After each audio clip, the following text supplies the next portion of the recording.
Okay, so on this last side, what we're trying to do is state what additional information is required in order to know the triangles are congruent for a given reason. So this first reason is telling us side, side, side.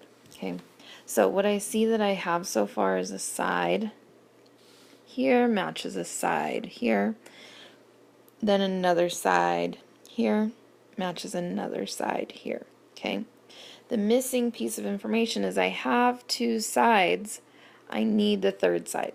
Okay, so the third side is going to be this one here.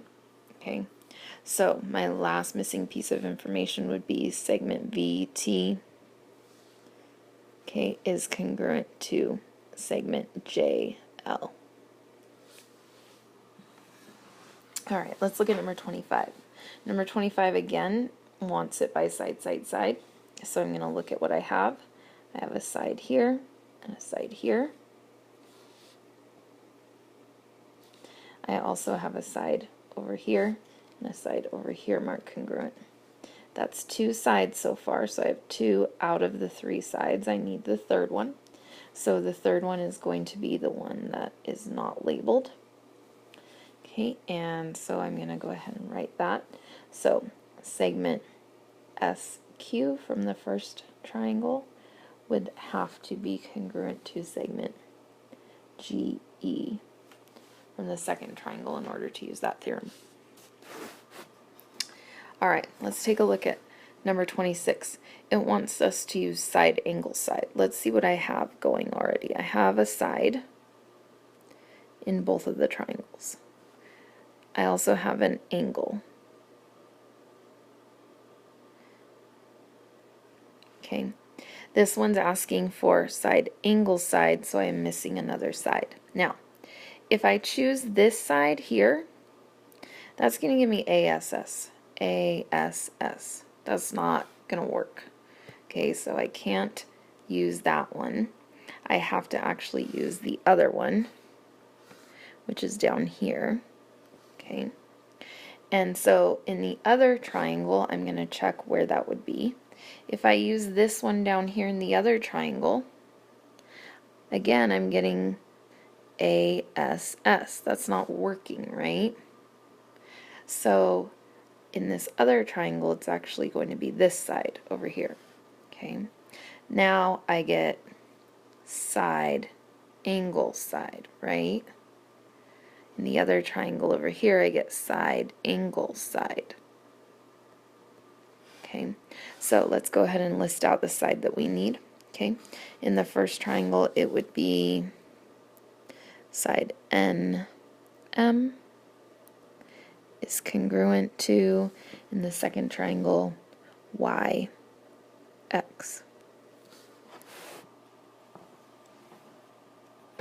Alright, number 27, it wants you to do by angle, side angle.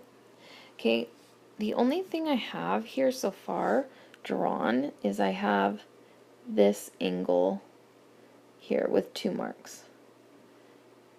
I have an angle in each triangle. Now, I know that this triangle has vertical angles, so I can mark those congruent. So here's another angle and another angle.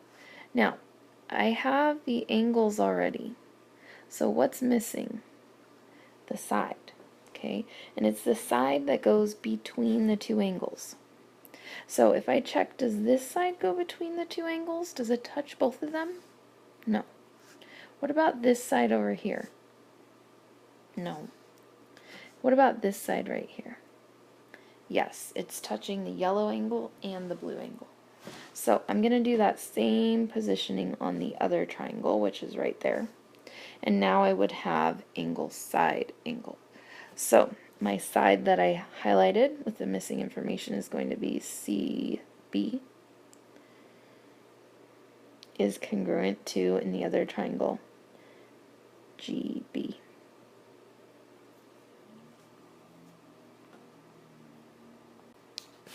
Alright, let's take a look at this next one.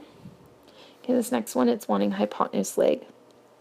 Okay, if I'm looking, this triangle has vertical angles, they are right angles.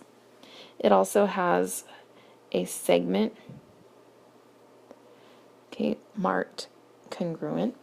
that segment in both of these right triangles is going to be the leg, it looks like. So where is the hypotenuse then? Here, here, okay? So here's what needs to be marked congruent. Segment ED, which is one of the hypotenuse, is congruent to segment KJ.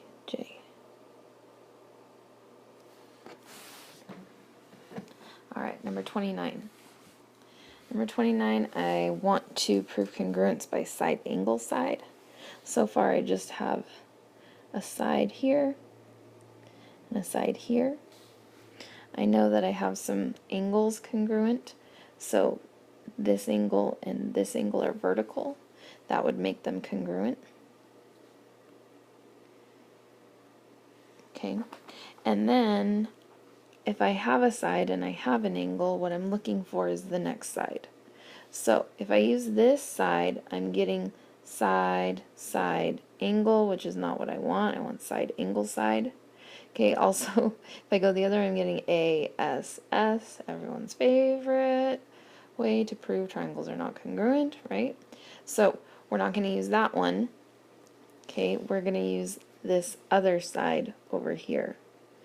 Okay, now if I look at this, I have side, angle, side, right? Okay, so in the second triangle, it would be the short side here. Okay, so we're going to go ahead and write segment FS is congruent to segment TS.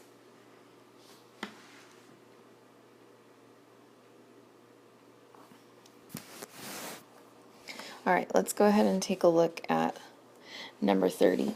Okay, for number 30, okay, it wants us to prove by angle side angle. Okay, I have one set of angles marked already. I can mark another set of angles because they're vertical. Okay, if it wants angle side angle, I need the side in between the two angles that are marked. So that would be this side and this side. Okay, so we're going to get segment EX would need to be congruent to segment YX. Alright, last one. We want to prove by angle side. Okay, I have a side.